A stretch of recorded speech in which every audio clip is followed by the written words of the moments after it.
Annunciation Radio presents Say Yes to Life with Peter Range, Senior Fellow for Strategic Initiatives at the Center for Christian Virtue.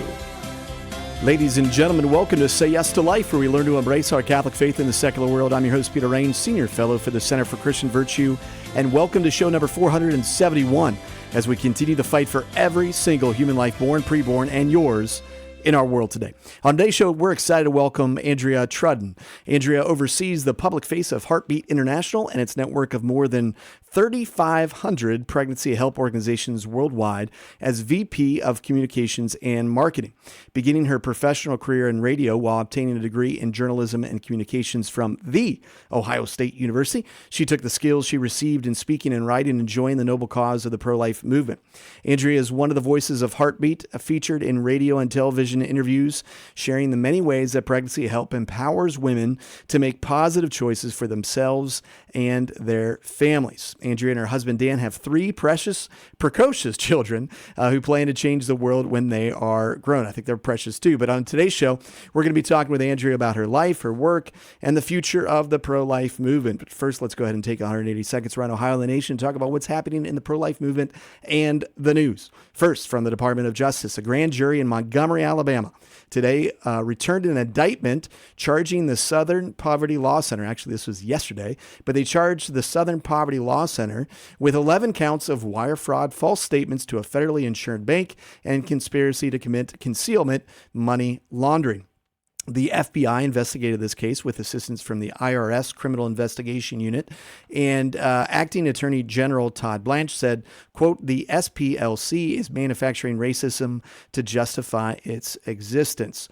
Using donor money to allegedly profit off of Klansmen cannot go unchecked. The Department of Justice will hold the SPLC and every other fraudulent organization operating with the same deceptive playbook accountable. No entity is above the law." Now, you might remember the SPLC, we've covered here on the show, considers the Center for Christian Virtue a hate group. So I just like to say that I hope that justice is served in this circumstance. All right, second, from Life News. Bad news out of Pennsylvania. Pennsylvania's Commonwealth Court ruled that the state's Medicaid program must cover elective abortions.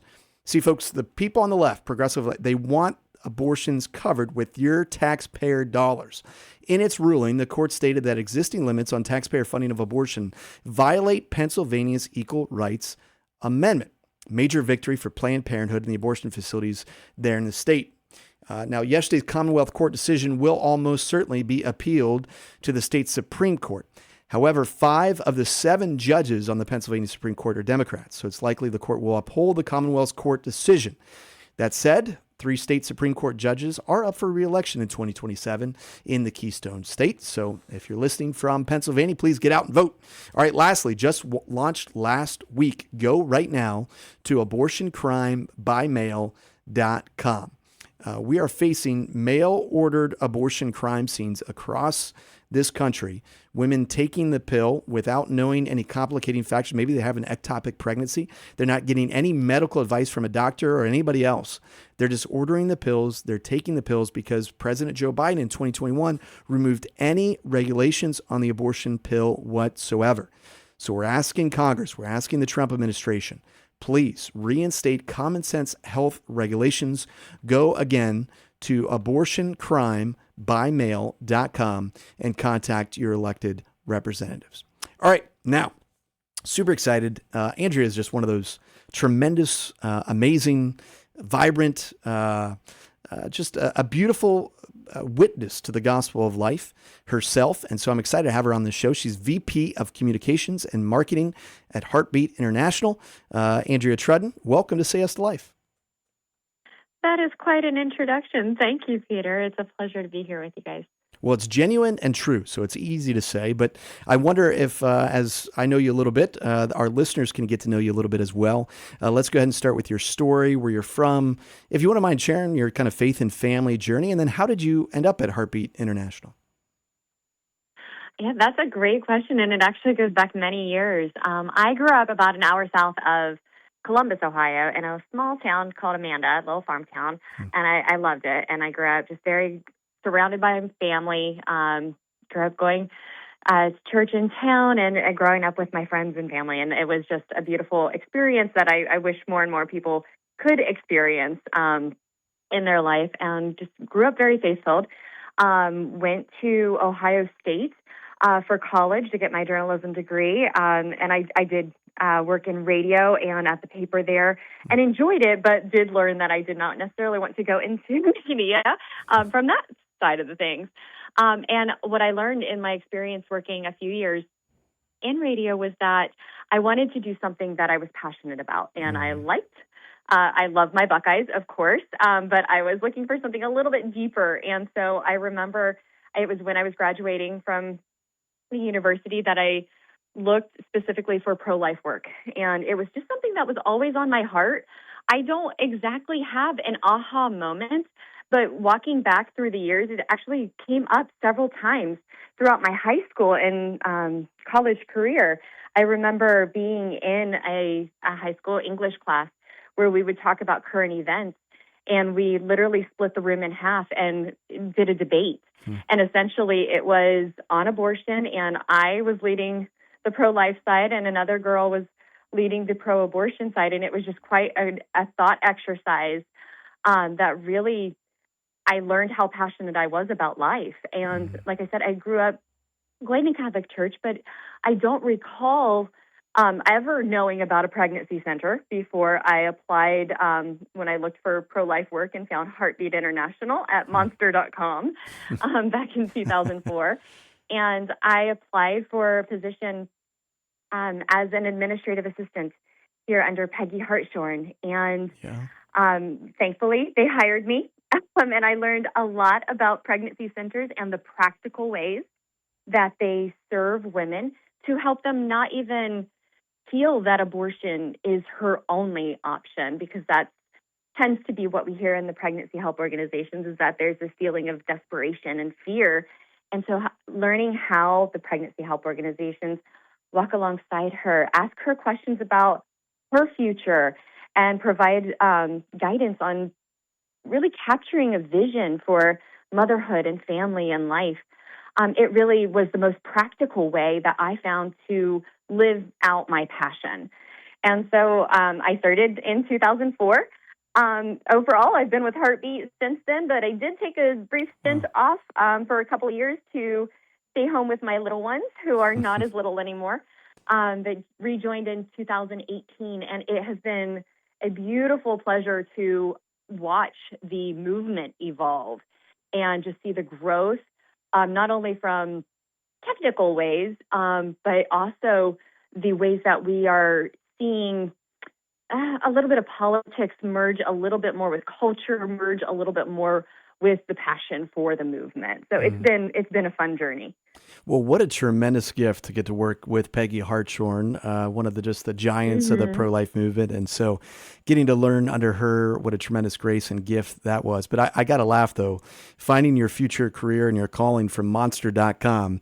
You know, where else do you go to find your future but to monster.com? So, is that still up or existing? I don't even know. But anyway, well, thank you for your service, obviously, to the movement. And I know you write for Pregnancy Help News as well and do a tremendous job as a writer. So thank you for that. And thank you for your motherhood, the most important job you can have, bringing new life into the world, and with your kids who are not so little anymore, as you said. But tell us a little bit more about Heartbeat International. A lot of our listeners obviously familiar maybe with their local pregnancy center. So I'll be going down to celebrate the Bowling Green Pregnancy Center tonight.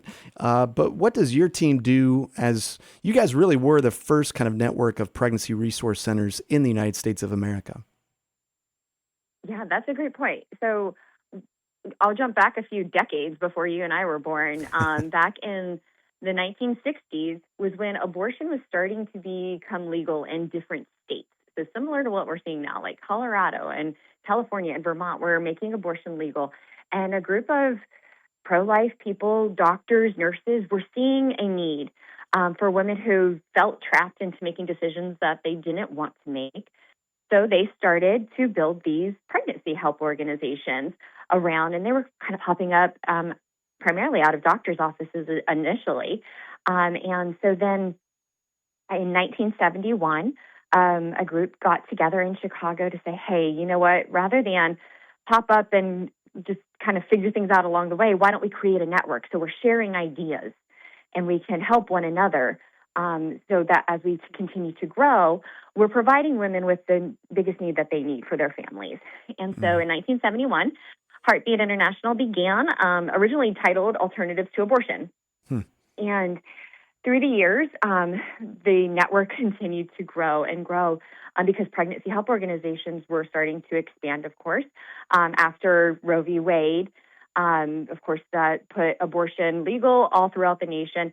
And so more places started to come up in all the states.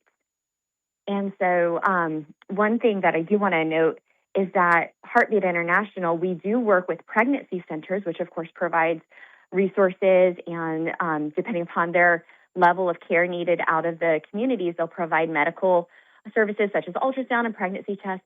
But we also affiliate with maternity homes and adoption agencies as well. Oh, awesome. So our affiliates span the world. We're in more than 100 countries, and we've actually eclipsed 4,000 affiliate locations recently. And so throughout those organizations, they still are growing up through the grassroots and based upon the needs of the community. So what we do is we provide training and resources and guidance for them, whether they are starting out in starting a new maternity home in a brand new area, or they're opening in a satellite branch and they have 6 different locations. We really do run the gamut of sophistication across the board and across the world. And so we're there to be with them along the way to help them with all of their needs based on the medical side of things, as they're looking to expand into medical, or if they're going into housing ministries. Again, we run those conferences, but also we look at things from a national level too. So we partner with other groups like ADF, which is Alliance Defending Freedom. We partner with Students for Life and Live Action, different organizations that do pro-life things, but we're doing it at that service level. For our heart is to be there with the pregnancy centers and for the women. So we're not doing the lobbying, but we're working alongside those who do so that we can provide for the pregnancy help organizations in whatever way is feasible. And then that way, the people in the pregnancy centers can stay focused on the woman and the families in their communities. If you're just joining us, we've been speaking with Andrea Trudden. She's the Vice President of Communications and Marketing at Heartbeat International, sharing some of the incredible statistics. They're in over 100 countries, 4,000 affiliate locations. Andrea, do you guys happen to keep track about how many lives you've actually helped to save over the years, or is that almost impossible to kind of keep track of? So that is very tricky. Yeah. What we are able to gauge is like how many client visits we see. So we have across the board of our affiliate network, we see over 2 million clients each year. Wow. And then they come in for different needs. And those are some duplicative clients because they'll come in like 3 times or Sure. 6 times, or depending upon the parenting classes. So it's a little tricky to see the exact numbers. Not to mention we run a 24/7 helpline. And so we're talking to hundreds of thousands of women and men. And so it is a little tricky to evaluate each and every life and stay in tune with each and every one. However, some of our services, such as our abortion pill reversal, we do know that over 8,000 lives have been saved since 2018, Wow. since 2012. In regard to that, because we're following each and every one of those pregnancies to the best of our abilities throughout the entire time. So that is a number that we are able to follow, but we are able to stay connected with the number of clients, but not that exact number of lives saved. And if you're listening and want to know what that helpline is, it's 1-800-712-HELP. So 1-800-712-HELP. It's good just to put that in your phone. You never know who God's going to introduce you to, who you could direct for some assistance. If they're pregnant, they're worried. You can also go to heartbeatinternational.org if you want to learn a little bit about Heartbeat International. Again, heartbeatinternational.org. Andrea, since the network is so expansive, you also find yourself in some states that maybe aren't too kind to pregnancy centers, to put it lightly. There are two cases right now, in fact, that Heartbeat is involved in. First, in California, September 21st of 2023, California Attorney General Rob Bonta was suing to block Heartbeat and Real Options from, quote, advertising abortion pill reversal as safe and effective. And then on May 6, 2024, New York Attorney General Letitia James sued what she called in her press release as, quote, anti-abortion group Heartbeat International. I mean, that's a name I would proudly claim, but she says that 11, quote unquote, self-professed pro-life pregnancy organizations, more commonly known as crisis pregnancy centers throughout New York, for using false and misleading statements to advertise an unproven treatment they call abortion pill reversal. How dare you reach out to help women? But give us a background on this first, on what is the abortion pill reversal? Is it effective? Have you guys seen it work? And then if you know why California and New York are trying to stop Heartbeat, stop you guys from sharing this treatment with women and mothers in need. Yeah, so to start at the beginning, the abortion pill is the primary form of abortions today in the nation. It is a two-part process. The first pill is mifepristone. That is a progesterone blocker. So that is what gives the growing baby nutrients throughout the pregnancy. The second pill is misoprostol. That evacuates the uterus. And if after taking the first pill, a woman has regret, which we hear of all the time, it's in the moment that they swallow that first pill, they have immediate regret, there is a chance that we can help them save their pregnancy.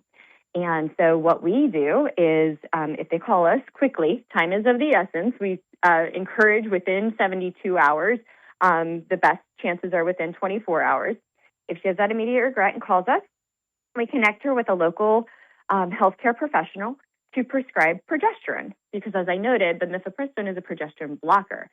So we are trying to counteract the effects of that first pill. And we have had peer-reviewed studies show 64 to 68% effectiveness on this. As I noted, our data shows us more than 8,000 lives have been saved, and we are very conservative with those numbers because of this criticism that we've been receiving over the years. So we are very, very firm with our data. And so we have been able to meet several mothers and hold their babies. Some of the people who have been saved through APR, abortion pill reversal, are now teenagers. And so seeing them grow and thrive has just been a beautiful thing. And it's very interesting, the cases that are at hand, first in California, then followed by New York, because something to be clear about is they're not suing to stop us from providing APR. What they are suing us to do is to stop talking about it. They don't want us to have information on our websites. They say that it is misleading information to give women this false sense of hope. Wow. But the reality is, we've met the women. We know them. And not one woman has filed any complaint in either state saying that they felt deceived by us or by the pregnancy centers. And most women who find us, they are looking for us. We don't advertise. Yeah. They're looking online. They're desperate to find a way to reverse their abortion choice. And we're able to give them that hope. We don't promise a guarantee. We tell them all the information about it is an opportunity to try. It's to give them a second chance to choose life. And then they make that choice. And like I said, we've been able to see the babies and be with their mamas. And 7 women actually gave their testimonies in the California case so far, only because we're not as far down the line in New York. Mm-hmm. But we already have 7 women on the record sharing their entire story, advocating for APR to be available and to be able to be talked about. And actually, it's very sweet. They're fired up. The fact that the attorneys general, are trying to keep this information from women. The only thing we can really have an understanding as to why anybody would try to stop this is the fact that the reality is there is a group of 16 attorneys generals in very blue states, such as California and New York, who have made it their mission to shut down pregnancy help organizations. It's crazy. And in addition to California and New York, we can put Minnesota and Massachusetts in there. They have put out consumer alerts against pregnancy centers. They don't want women to have life-affirming options. We don't necessarily understand why, but we definitely know that they are funded by some very pro-abortion foundations and donors. And it's very sad if they're letting the money do their work for them. Oh, gosh. So much for choice. I mean, a woman regrets her choice. She wants options, but they're telling you, you can't even tell them about there are options to maybe reverse the choice that they made. But, I'm also reminded of Genesis 50 as we're talking, that what they intended for evil, God will use for the good. And just getting those testimonies out there in the state of California, I think is going to backfire to a certain extent, because more people are going to learn about the abortion pill reversal, and please God, more lives ultimately will be saved at the end of the day. And I guess it was a little bit of an unfair question, trying to get you into the minds and hearts of, these attorney generals in these blue states who are doing this. But, in my own personal opinion or thought, it's like they see the Pregnancy Resource Network as a threat to their business. You guys are literally taking women away from getting abortions, which means money to them, and you're offering free services to help them with their children. And that's a threat to the business model at the end of the day with these abortion clinics. But maybe we'll have you back on for another show. Maybe we'll have one of them on the show if they'll ever. Sean, you ever think they'll come on the show with me? Anyway, let's continue. Last week on April 14th, I want to get your thoughts on one other thing today, or maybe two other things. But April 14th last week, the Justice Department, speaking about just getting the hearts and minds of people, their weaponization working group published a report detailing the Biden administration's weaponization of the Freedom of Access to Clinic Entrances, or FACE Act. Now, based on a review of over 700,000 internal records, the report not only details specific ways the Biden Justice Department weaponized federal law, but also outlines the corrective action taken by the current Justice Department to make right the wrongs of the prior administration. Tell me a little bit about what they found in this very lengthy report. Yeah, as you were talking at the very beginning about the SPLC and being indicted because of their just fraudulent actions, this is kind of what we're seeing as well, unfortunately, with the Biden administration and what their DOJ was doing. It's all things that we all suspected was happening, and now it's been affirmed.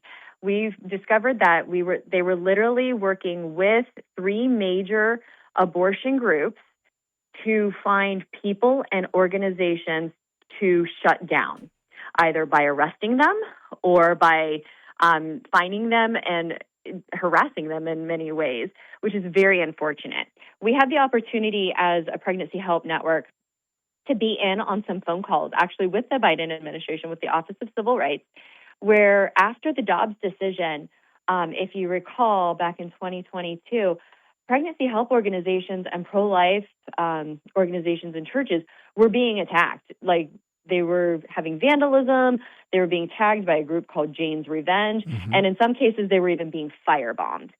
And so we were having these conversations thinking, okay, they're going to help us out because pregnancy help organizations count as reproductive health services according to the DOJ.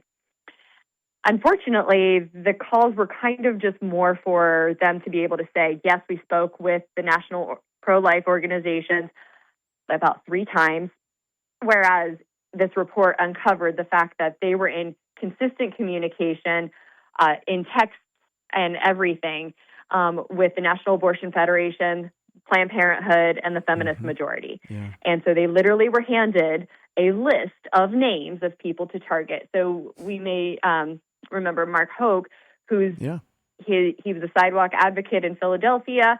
He had his son with him, and there were protesters kind of agitating him, and he protected his son by kind of pushing the guy away. And FBI agents raided his home in front of his family and arrested him. Thankfully, just a couple weeks ago, right before this report was issued, I read a report where Mark Hoke was actually awarded over $1 million in damages because it was so egregious. And it's it's frustrating to see the abuse of power and to see 3 people out of over 100 pregnancy help organizations and churches attacked be arrested, whereas sidewalk advocates are targeted and put in jail. And thankfully, President Trump pardoned them within days of being inaugurated. But it's just sad that they put so much effort and energy into silencing anything that goes against their agenda, the pro-abortion agenda. And it's just very telling when they have over 800 pages printed with this data. As you noted, they went through over 700,000 pages of information. But putting this together just affirms everything. Now, what we do know is that 4 people have been fired from the DOJ because of it. Mm-hmm. And it does say in the report that criminal charges can be brought. So we're watching. We're seeing what accountability will be done. But hopefully it's enough to stop them from ever doing this again. It really matters who's in office. And I try to tell people when we get to election season, it's not just about the individual you're electing to, say, the presidency or to the Senate, but it's the individuals that they're going to appoint around them. So the fact that the Biden DOJ, working with, as you said, the National Abortion Federation, Planned Parenthood, and the feminist majority to create a list of pro-lifers that they were going to target and push for enforcement. And then, oh, by the way, once they prosecuted those pro-life defendants, gave them longer sentences, an average of 26.8 months for pro-life defendants versus 12.3 months for pro-abortion defendants. I mean, wielding the law to attack your political enemies on this issue of life, it's inexcusable. It's really awful. So it's one thing that maybe our listeners don't have any control over, right, though? So we always go back to subsidiarity. So we got a minute left in the show. Andrea, just first of all, thanks again for coming on. Moving forward for the average pro-lifer, where should we be expending our energies right now in the movement? What are your thoughts on what the average pro-lifer can do to kind of create that culture of life? So you definitely want to be certain that you're aware of what is in your community, be it through your church or a local pregnancy help organization. I encourage you to learn about it and then get involved if you feel so called, either by volunteering or doing a tour of the location to get to know them a little bit more and see what services they offer. If you do feel more motivated to get involved at a higher level, there are so many wonderful pro-life organizations and just groups like CCD and others that are working very diligently to have that change at the state and federal level. Andrea Trudden from Heartbeat International, thank you so much for coming on today. Tremendously appreciated. Sorry we had to cut you off. God bless you. Keep saying yes to life.